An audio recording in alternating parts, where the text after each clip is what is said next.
Canada, the world's second largest country, looks simple on the map, a vast northern land covered in forests, lakes, and ice. But when you look closer, Canada's geography makes absolutely no sense. It's a country of extremes, contradictions, and impossible distances. Despite its size, 90% of Canadians live within just 200 kilometers of the US border. The reason is simple. Most of Canada's land is too harsh to survive in. The northern half of the country is dominated by permafrost and tundra, where temperatures can fall below -50 degrees Celsius. Infrastructure collapses, roads crack, and entire communities are isolated for months at a time. In short, most of Canada is technically land, but not livable land. Then there's the issue of borders. Look at Canada's western edge, that long straight line running along the 49th parallel. It doesn't follow mountains, rivers, or natural divides, it's simply a man-made decision. The 49th parallel border was drawn in the 19th century by Britain and the United States, cutting through indigenous territories and ignoring geography entirely. Nature never meant for the continent to be divided this way,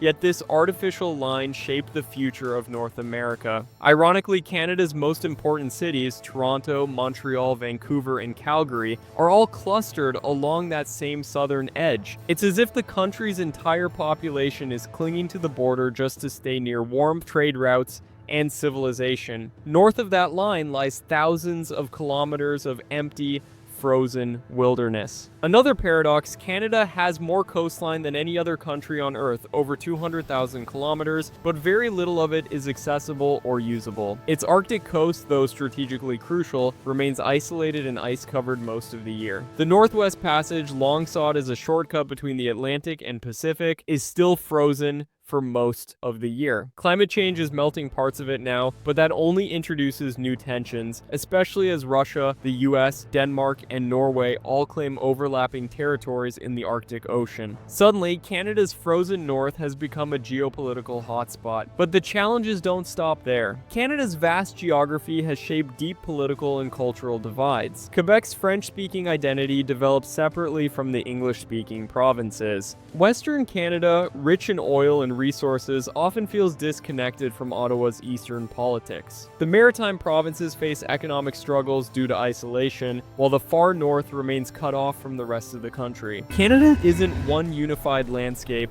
it's a patchwork of regions bound together by railways, pipelines, and compromise. Even the land that is usable presents enormous logistical problems. The Canadian Shield, an ancient rock formation covering nearly half the country, makes construction extremely expensive. Laying railways, highways, or pipelines across it costs billions. Alberta's oil sands, for example, are rich in resources but far from ports, forcing massive infrastructure projects through rough terrain. In theory, Canada is a land of abundance. Gold, oil, timber, fresh water, yet it struggles to move or export them efficiently. Geography has given it wealth but also isolation.